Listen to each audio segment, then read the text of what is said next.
Jesus in John 14:12 said, "As I do these things, so shall you do them, and greater things, for I go unto my Father." Now again, I'm not a fundamentalist, I'm not a Bible thumper, but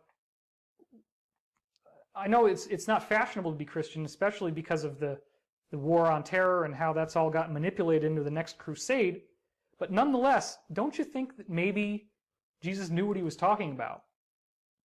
Don't you think that maybe enough people witnessed what he was doing that this is based on real testimony and is not all a fabrication like some books have said? Whenever I would read one of these books that would start saying that Jesus was made up and it was fictional, I would start getting all these thought forms of evil.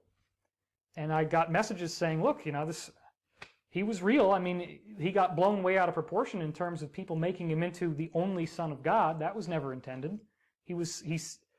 Jesus would say, I'm the Son of Man. But what if this rapture thing is real? Well, you have a whole scenario in the book of Revelations describing an Antichrist, which had gotten worldwide power, that was wounded on the side and yet did live. And the mark of the beast on the forehead. The mark of the beast is people shutting down their third eye. It doesn't have anything to do with microchipping. None of that stuff is going to happen. They might want it to happen, they meaning Illuminati or those type of people, but it won't happen. I really don't see, prophetically speaking, a negative future for humanity. I see predominantly a positive future.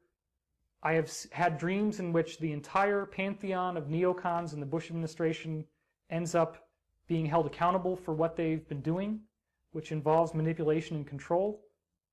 I think we're heading into a very interesting time in the future. I do not see massive, irreversible economic collapse. The vast majority of people on the inside in both groups, the Majestic and the Illuminati, are now well aware of this 2012 thing that's going to happen. They only see it as a cataclysm, because when you're working from separation and control, some of the people that are on that path will probably experience pole shift. But you have this three-way split. So what happens to the other two branches? Because you're talking about a three-way split, and you've talked about the good side. Right.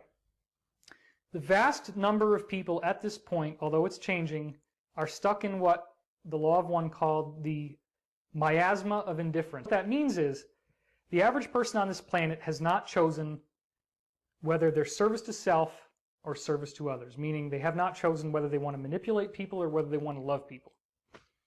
That's what it really boils down to. Now, in the secret orders, you have some very cynical people in there. You're born into this thing where you're abused from the time you're born. You have to go to these rituals at night. You're seeing these slicers and dicers, as they call them in the lower echelons. But the vast majority of the people in the Illuminati don't like what's happening and would get out if they could. They don't like it. But they're stuck, because if you try to escape, they kill you. You have to go to these meetings starting from 1:30 in the morning till about 4 o'clock in the morning. So you end up going to sleep with your clothes on 2 times a week, and you're indoctrinated with all this cult teaching, and they tell you you're going to be this wonderful leader in the new order, and they want to have control over the earth because they inherited this ascension prophecy. They know it's coming. That's why it's on the dollar bill. Novus Ordo Seclorum, New World Order. Annuit Septis, he has looked with favor on our beginnings. The pyramid without the capstone is 6-sided. Okay, you have the 4 sides, the bottom and the top. That's 6. What happens when you put the capstone on? How many sides do you get then? The top eliminates. You only have 5. 1, 2, 3, 4, and then the bottom is 5. In pyramid numerology, 6 means imperfection, evil. 5 means perfection and divinity. So the capstone returning to the pyramid represents the New World Order, the New Age, which originally was not a bad thing.